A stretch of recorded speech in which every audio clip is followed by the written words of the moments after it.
Property Tribes on location at the Landlord Investment Show here at Olympia in London, and I'm absolutely delighted to be joined by Iain Duncan Smith. Iain, it's been so brilliant to have your input here today. Thank you so much for coming. Let's talk about the government. Why do you think they are attacking the small private landlord? Well, I think these changes were made by the previous Chancellor, George Osborne, and I think they were set against the backdrop of two elements, I think.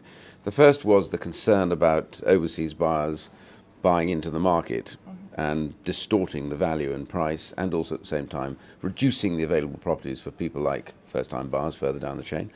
The second element, I think, was again about first-time buyers, and that there was a growing concern that a lot of the buy-to-let market was occupying the space that, you know, first-time buyers would themselves have found, particularly on the cheaper properties. Now, there is some element of evidence to that extent, but not. I think what then happened is a series of things took place, not just some changes over interest rates, but also, you know, the issues around the prudential authorities, crackdown on risk, which is now becoming quite difficult. So there's a general combination of things which I think are making life very difficult for those in the small groups, 4 or fewer properties. And I think I would hope and have urged the Chancellor to look to see whether there's anything we can do to make their life a little bit simpler or a little bit easier. Certainly not add anything to this problem, but more importantly, just, you know, recognise that many of these people are, you know, the future larger property holders, portfolio holders, and I think the idea that you can somehow separate the small from the larger is the problem, and I think that's the key. So basically we need to do some rectification of what I think was a fairly heavy boot that was put into this market. Yeah, indeed, and you've had a lot of feedback from landlords here today who Definitely. It's so great to see you engaging on almost a one-to-one basis with them, actually. You have reported your concerns to the current Chancellor, haven't you?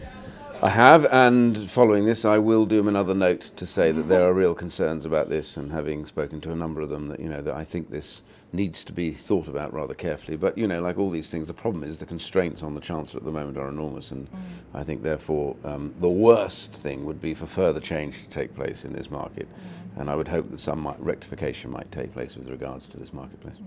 Do you think it was fair that it was retrospective, bearing in mind that landlords have, you know, got very long time frames for investing, maybe 15, 20 years? I myself have been involved for 14 years. I've faced this change. Do you think it was fair that it was retrospective? I have a very simple principle in life. I have never been in favour of retrospective changes. I think they're unfair because people make their plans on the rules and exist at that point. And then suddenly find that actually, while they were doing something which was quite reasonable, they now find that actually, because the government changed its view some years on, that somehow that becomes a problem. I've never been in favour of that. I think it's a very bad practice. The Treasury likes it, which must make it a bad practice. And just to finish, obviously a lot of uncertainty for landlords, that affects their appetite for investing. Do you think that there's still opportunity for landlords to be involved in the private rented sector? I do, funnily enough. Some of the landlords are already spotted where they need to be. I think there's going to be fewer in the London area, as far as I read it, but a lot of people are moving into areas where there's a good guaranteed return, but at the same time slightly relatively cheaper prices. University towns are a good example. I noticed there's the beginnings of a move to buy into university towns because they've got student population paying their rent, and all fairly straightforward. And I think there's been a move in that direction. But like all these marketplaces, you know, you need to see how it all develops, and people will find, I guess, the best value in due course. But it's been difficult, and I think it'll be difficult for a while to come. Do you think the government's going to monitor the effect of Section 24? Because our landlords at Property Tribes are very, very concerned. I believe they will. I hope that the Treasury does that, and I hope they look very carefully at that. And I know that we do need rental property. We do need reasonably priced rental property, because although we're building more houses and want to build more houses, we still need rental property right now, whether it be social tenants or non-social tenants. There is a demand, it's a growing demand, and I think that needs to be met.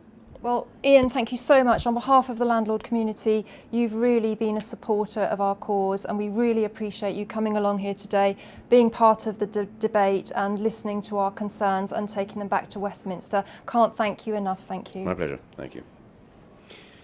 Well done.